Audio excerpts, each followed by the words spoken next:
হিন্দুদের নিয়ে, হিন্দুদের জন্য, হিন্দু লাইফস ম্যাটার নিয়মিত ভিডিও পেতে চ্যানেলটি সাবস্ক্রাইব করুন এবং পাশের বেল আইকনটি প্রেস করুন।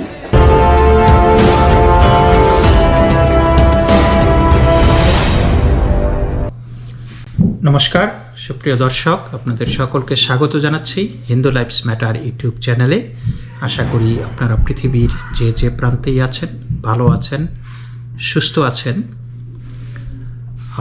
দর্শক, আপনারা জানেন যে সম্প্রতি মার্কিন যুক্তরাষ্ট্র বাংলাদেশের র্যাবের বিরুদ্ধে এবং র্যাবের সাবেক এবং বর্তমান কয়েকজন উচ্চপদস্থ কর্মকর্তার বিরুদ্ধে নিষেধাজ্ঞা জারি করেছে এবং বিশেষ করে সবচাইতে বাইটিং যেই স্যাংশনস সেটা হলো র্যাবের কর্মকর্তাদের বিরুদ্ধে ট্রেজারি ডিপার্টমেন্টের নিষেধাজ্ঞা, মার্কিন অর্থ মন্ত্রণালয়ের নিষেধাজ্ঞা। এতে করে তাদের অনেক সমস্যা সম্মুখীন হবে, সেটা আমরা আপনাদেরকে আগেই বলেছিলাম। কিন্তু আমি খুব আশ্চর্য হয়েছি যে বাংলাদেশের সরকার এবং বাংলাদেশের প্রশাসনের সাথে জড়িত মানে মন্ত্রী, আমলা, বিভিন্ন কর্মকর্তারা এই স্যাংশনটাকে, এই নিষেধাজ্ঞাটাকে মানে তুড়ি মেরে উড়িয়ে দিয়েছিল এবং দেওয়ার চেষ্টা করছে যে ওই আমেরিকা নিষেধাজ্ঞা দিয়েছে তাতে কি, আমরা একটা স্বাধীন রাষ্ট্র, আমরা সেই অনেক কিছুই। এবং আমরা দেখেছি যে বাংলাদেশের হাইকোর্টে এই একটা রিট আবেদন করেছেন একজন উকিল, যাতে বাংলাদেশের যেই রিজার্ভ আছে, ফরেন কারেন্সি যেই আছে, সেগুলি যাতে আমেরিকার রিজার্ভ ব্যাংকে না রেখে অন্য কোথাও সরিয়ে নেওয়া হয়। কারণ তাদের ভয় যে আমেরিকা এই মানবাধিকারের অভিযোগ তুলে বা অন্যান্য এই অভিযোগ তুলে তাদের এই রিজার্ভ অর্থ আটকে দিতে পারে এই ভয়ে। তো এতেও আমি খুব আশ্চর্যান্বিত হয়েছিলাম যে মানে হোয়াট ডু দে থিঙ্ক, তারা আন্তর্জাতিক অর্থনীতি, আন্তর্জাতিক এই ইকোনমিক যে সিস্টেম, এইটা সম্পর্কে কতটুকু ওয়াকিবহাল। আপনার আমেরিকার রিজার্ভ ব্যাংক থেকে টাকা সরিয়ে নেবে বাংলাদেশ, তাদের ডলার সরিয়ে নেবে, কোথায় নেবে? Where will they take it? এবং কি ঘরে বাংলাদেশের কোথাও সেনদিকের মধ্যে এটাকে লুকিয়ে রাখবে? আপনি যদি আন্তর্জাতিক ব্যবসা, আপনার ইন্টারন্যাশনাল ট্রেড যদি করতে চান, অংশ নিতে চান, আমদানি রপ্তানিতে যদি আপনি জড়িত থাকতে চান, তাহলে এই আমেরিকার রিজার্ভ সিস্টেম ব্যবহার না করে আপনার কোনো উপায় নেই। এই কথাটা তারা জানেন কি না আমি জানি না। চায়না, রাশিয়া বারবার অনেকবারই বলেছে, আপনারা শুনেছেন যে তারা এই ডলারের ওপর ডিপেন্ডেন্সি কমাতে চান বা একটা বিকল্প এই ট্রেড ইনস্টিটিউশন তারা গড়ে তুলতে চান, কিন্তু সেটা তারা পারে নাই যৌথভাবেও এবং পারবেও না। এমনকি আপনারা জানেন যে ওয়ার্ল্ড ট্রেড অর্গানাইজেশনে ঢোকার জন্য, ডব্লিউটিওতে ঢোকার জন্য রাশিয়া এবং চায়না সেই যুগ ধরে কিন্তু চেষ্টা করে আসছিল এবং তাদের কিন্তু এখনও ডব্লিউটিওতে অবাধ বাণিজ্যের স্বাধীনতা কিন্তু নাই। দে আর নট ফুলি অ্যাক্রিডিটেড, যদিও তারা এখন ডব্লিউটিওর আন্ডারে, তাতে কিন্তু সেই জায়গায় বসে যেখানে চায়না, রাশিয়া যেটা করতে পারেনি, অন্যান্য দেশ যেটি করতে পারেনি, সেটা বাংলাদেশ কি করে সেটাকে, সেই সিস্টেমকে অ্যাভয়েড করবে, আমি সেটা বুঝতে পারি না, আমার বোধগম্য নয়। আপনারা জানেন যে বিশ্বের যতগুলি দেশ আছে সব দেশের রিজার্ভ ফান্ড আমেরিকার ট্রেজারি বন্ডে এই নিয়োজিত। আমেরিকার ট্রেজারি বন্ড কিনে আপনার চায়না ট্রিলিয়ন ডলার তাদের এখানে গচ্ছিত আছে আমেরিকার কাছে। জাপানের ট্রিলিয়ন ডলার আপনার গচ্ছিত আছে। ইভেন আমেরিকার শত্রু রাষ্ট্র যারা, তাদের টাকাও আমেরিকার রিজার্ভে গচ্ছিত আছে। সুতরাং বাংলাদেশ এই একটা নিষেধাজ্ঞার জেরে হাইকোর্টে রিট হয় যে এই তাদের রিজার্ভ তুলে নেওয়ার জন্য, তাহলে কি বাংলাদেশ কি সেই টাকা দিয়ে ব্যবসা বাণিজ্য করবে এবং সেই টাকাটা নিবে কে? Who will take it? আপনি তেল কিনতে যাবেন, বাংলাদেশ তো আর তেল উৎপাদন করে না, তাই না? আপনি তেল কিনতে যাবেন, আপনাকে ডলার দিয়ে পেমেন্ট করতে হবে।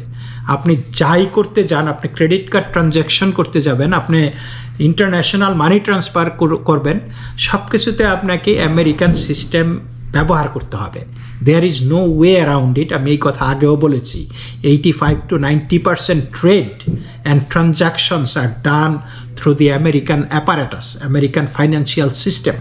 এইখান থেকে আপনি মানে ঘরে বসে থাকতে চাইলে, আপনি প্রাগৈতিহাসিক যুগে, সেই গুহার যুগে, সেই পাথরে ঘষে ঘষে আগুন তৈরি সেই যুগে যদি যেতে চান, হয়তো আপনি আমেরিকান সিস্টেমকে অ্যাভয়েড করতে পারবেন, তা না হলে সম্ভব না। তবে সরকার যতই না বোঝার ভান করুক বা জনগণকে যা কিছুই বোঝানোর চেষ্টা করুক, তাদের চারিদিকে তাদের নোজ যে টাইটেনিং, তারা যে প্রেশারের মধ্যে আছে সেটা তারা অনুধাবন করছে। এবং আমেরিকা বলেছে তারা মানবাধিকারের ব্যাপারটাকে যথেষ্ট গুরুত্ব দেয়। আমি সেটা বিশ্বাস করি, আমেরিকা মানবাধিকারকে গুরুত্ব দেয়, কিন্তু আওয়ামী লীগের বিরুদ্ধে আমেরিকার যে এইরকম একটা খড়গহস্ত মনোভাব, এইটা প্রকারান্তরে এই আমাদের বাংলাদেশের জন্য যে একটা মঙ্গল বই আনবে, ভালো কিছু হবে, সেটা কিন্তু না। তারা যদি মানবাধিকার নিয়ে চিন্তিত থাকতো, যদি এটা সত্য হয়ে থাকে, তাহলে আমরা কিন্তু দেখি নাই যে তারা 50 জন বা 100 জন এই মোল্লাকে আমেরিকায় আসতে নিষেধাজ্ঞা জারি করেনি। তারা কিন্তু সেটা বলেনি, নাম দিয়ে দিয়ে বলেনি যে এদেরকে আমরা আমেরিকায় ঢুকতে দেব না। তারা কি করেছে, র্যাবের কয়েকজনকে তারা টার্গেট করেছে, প্রশাসনের কয়েকজনকে, সামরিক বাহিনীর এই সাবেক সেনাপ্রধান আজিজকে টার্গেট করেছে। তো এইটা দিয়ে কিন্তু মৌলবাদীদের হবে, মানে মৌলবাদীরা আশকারা পাবে। মৌলবাদীরা এখন সোল্লাসে চিৎকার করছে যে ওয়াও, শেখ হাসিনার দিন গনিয়ে আসতেছে।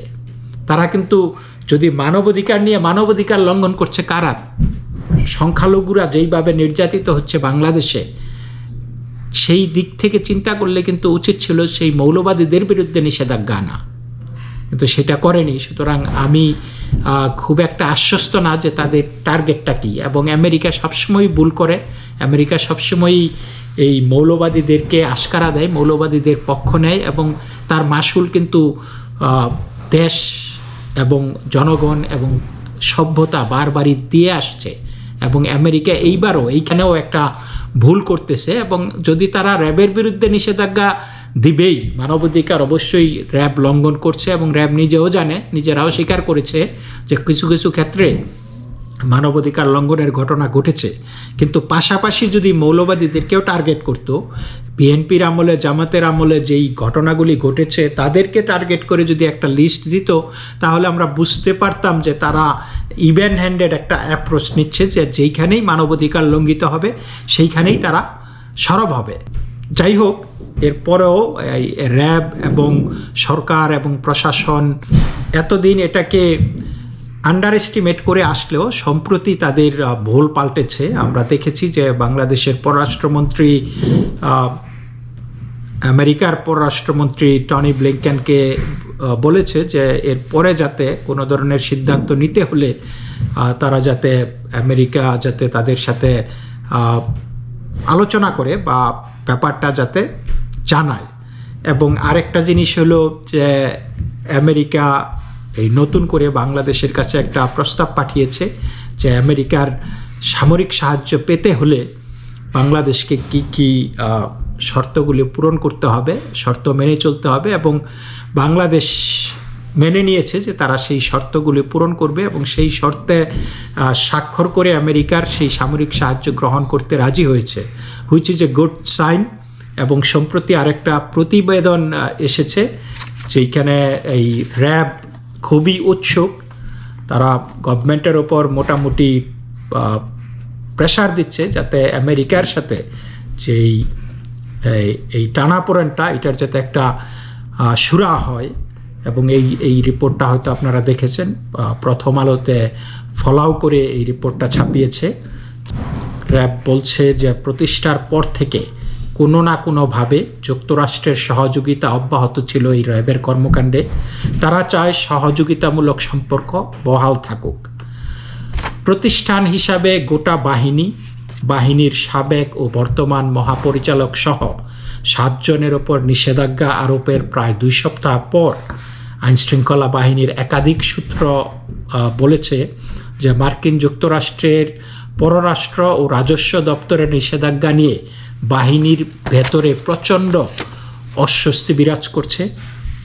এই নিষেধাজ্ঞার যৌক্তিকতা নিয়ে যে যাই বলুক, র্যাব চায় যে সরকার এই অচলাবস্থার একটা সমাধান খুঁজে বের করুক। একটি প্রশিক্ষণ চালুর ব্যাপারে র্যাব যুক্তরাষ্ট্রকে শিগগিরই চিঠি দেবে বলেও জানা গেছে, এবং যে কিভাবে এই মানবাধিকার লঙ্ঘন না করে কিভাবে তারা অ্যাকশন যেতে পারে, কিভাবে তারা পারফর্ম করতে পারে, সেই প্রশিক্ষণ তারা চায় আমেরিকার কাছ থেকে, মানে which is a good sign. তো এদিকে র্যাব ও সংস্থার সাবেক এবং বর্তমান 7 কর্মকর্তার বিরুদ্ধে নিষেধাজ্ঞা পুনর্বিবেচনার জন্য মার্কিন পররাষ্ট্রমন্ত্রী অ্যান্থনি ব্লিংকনকে অনুরোধ জানিয়েছেন পররাষ্ট্রমন্ত্রী AKM আব্দুল মোমেন। বিভিন্ন সূত্রে জানা গেছে যে র্যাব ও র্যাবের বর্তমান ও সাবেক কর্মকর্তাদের উপর নিষেধাজ্ঞা আরোপের ঘটনায় তাদের মধ্যে কিছু প্রশ্ন এবং ব্যাপক অস্বস্তি দেখা দিয়েছে।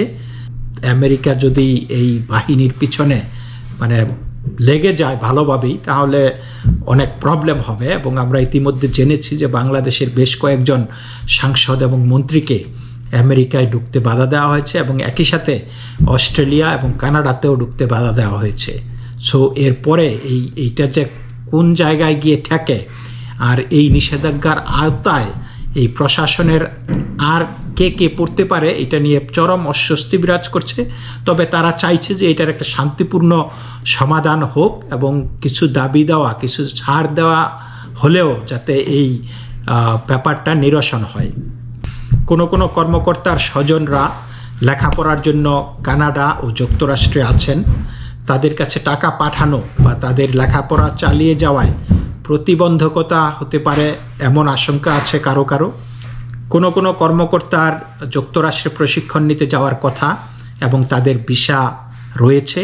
এই ভিসা আর কার্যকর থাকবে কি না তাও অনেকের কাছে স্পষ্ট নয়। তারাও সন্দেহতায় আছে যে তারা কখন তাদের ভিসাটিও বাতিল হয়ে যায়। এবং আরও একটা জিনিস, যে এইখানে আপনারা জানেন যে বেগমপাড়া বলে একটি শব্দ আছে, বিশেষ করে কানাডাতে। তো এই বেগমপাড়াটা এমনি হয়নি। এই বেগমপাড়ার মানেটা হলো যে বাংলাদেশের ধনাঢ্য ব্যক্তিরা বাংলাদেশ থেকে টাকা এনে এই আমেরিকাতে এবং কানাডাতে এবং বিশ্বের অন্যান্য ওয়েস্টার্ন দেশে, বিশেষ করে কানাডাতে ব্যাপক পরিমাণে এই ঘরবাড়ি কিনতেছে, এবং তাদের স্ত্রী পুত্র কন্যাদেরকে রেখে দেশে তারা থাকে, দেশে টাকা পয়সা কামাই করে আর এখানে টাকা পাঠায়।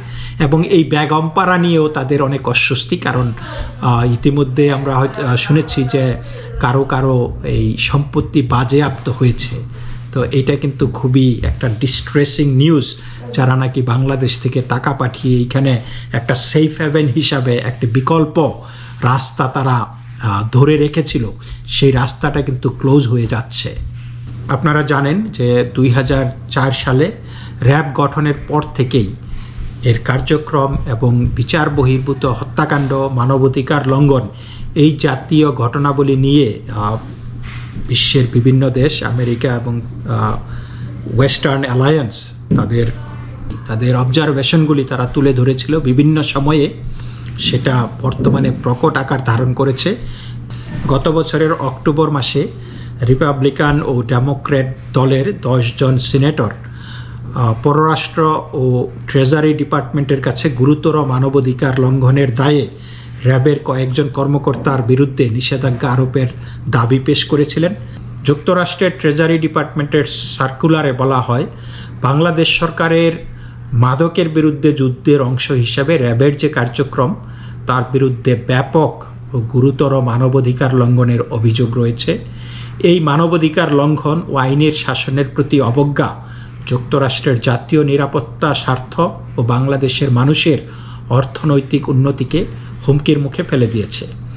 নিষেধাজ্ঞা সংক্রান্ত সার্কুলারে আমেরিকার ট্রেজারি ডিপার্টমেন্ট উল্লেখ করে যে র্যাবের বিরুদ্ধে 2009 সাল থেকে এই পর্যন্ত 600টিরও বেশি গুম এবং 2018 সাল থেকে 600 জনকে বিচার বহির্ভূত হত্যা এবং নির্যাতনের প্রমাণ পাওয়া গেছে।